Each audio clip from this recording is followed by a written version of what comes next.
Hasta la vista, कैसे हो मैं बादाम पेस्ता। मैं हूँ मनबुद्धि बालक। और एक और एपिसोड में आपका स्वागत है।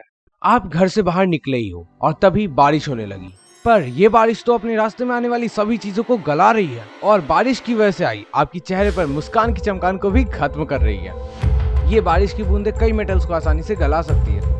हाँ, ये अम्लीय वर्षा है, मतलब कि तेजाब की बारिश। लेकिन कुछ तेजाब को तो हम रोजाना नींबू और टमाटर के जरिए सेवन भी करते हैं। तो क्या इससे हमारे किसानों को दिक्कतें होंगी? क्या ये बारिश आपके घरों को पिघला देगा? अगर आप पर ये अम्लीय वर्षा हुई तो क्या होगा, और क्या होगा अगर तेजाब की बारिश होने लगे? तो वेट दोस्तों, इन पूरी तरह से हाइपोथेटिकल सवालों का जवाब देगा ये मंदबुद्धि बालक। सबसे पहले तो हमें एसिड रेन क्या होता है ये समझना चाहिए। तो जब भी फैक्ट्री, पावर प्लांट, गाड़ियों या हमारे प्लास्टिक जलाने जैसे बाकी कारनामों की वजह से जहरीले धुएं वातावरण में प्रवेश होते हैं, जहां ये ऑक्सीजन और पानी के साथ मिलकर तेजाब की बारिश का रूप लेते हैं।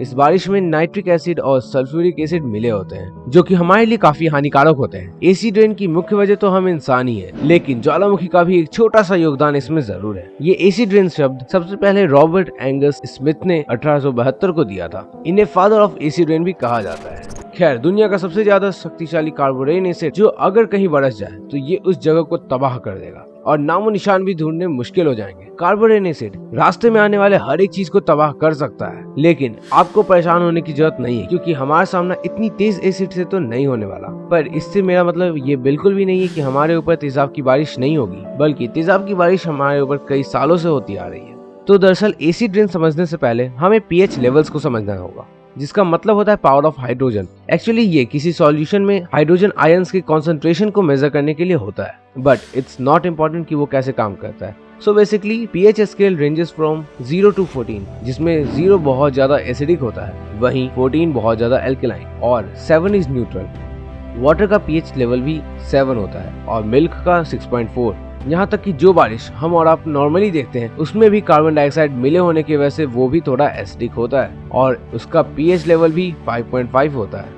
लेकिन वो क्या है जो इस नॉर्मल रेन को एसिडिक बनाता है? तो वो है सल्फर डाइऑक्साइड और नाइट्रोजन ऑक्साइड। ये हमारे वातावरण में तब आते हैं जब हम फॉसिल फ्यूल और कोल जलाते हैं। इस बारिश की पानी का पीएच लेवल 4 होता है, जैसे टमाटर के रस का। और तो और अम्लीय वर्षा में तेजाब के साथ साफ पानी मिले होने से ये ज्यादा खतरनाक भी नहीं होते हैं। अगर ये एसिड मूसलाधार बारिश के रूप में भी बरसते हैं तो भी आपको चिंता करने की कोई जरूरत नहीं है, लेकिन इनडायरेक्टली ये कई तरीकों से आपको परेशान कर सकते हैं। तेजाब की बारिश से पेड़ों को और उस जगह की मिट्टी को काफी नुकसान होगा। ये तेजाब की बारिश जब मिट्टी पर गिरेगी तो वो मिट्टी बंजर हो जाएगी।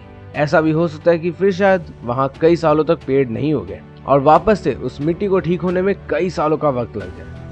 ये बारिश इसके अलावा मकानों, विश्व धरोहर और सड़कों पर अपना सबसे ज्यादा प्रभाव डालेगी। छोटे कीड़ों और मछलियों को भी इनसे काफी नुकसान होगा। जैसा कि हम जानते हैं, अभी जो बारिश होती है वो थोड़ी एसिडिक होती है, इसलिए ताजमहल जैसे विश्व धरोहर जिनका रंग पहले सफेद होता था और जिनकी संगमरमरी चमका करती थी, अब ये पीली और खराब होती जा रही है। लेकिन तेजाब की बारिश होने से इसका प्रभाव और तेजी से और चिंताजनक होगा। ये बारिश का पानी जब कभी भी नदियों और तालाबों में जाएगा तब ये वहाँ की वनस्पति को खराब कर देगा।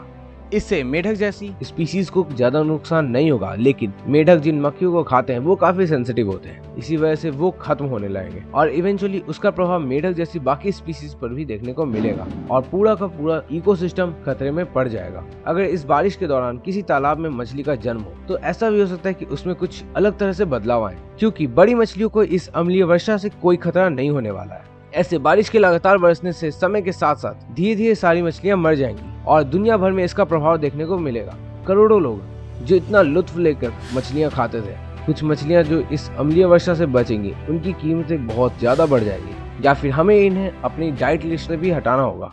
हम इंसानों पर भी इसका अच्छा प्रभाव देखने को मिलेगा।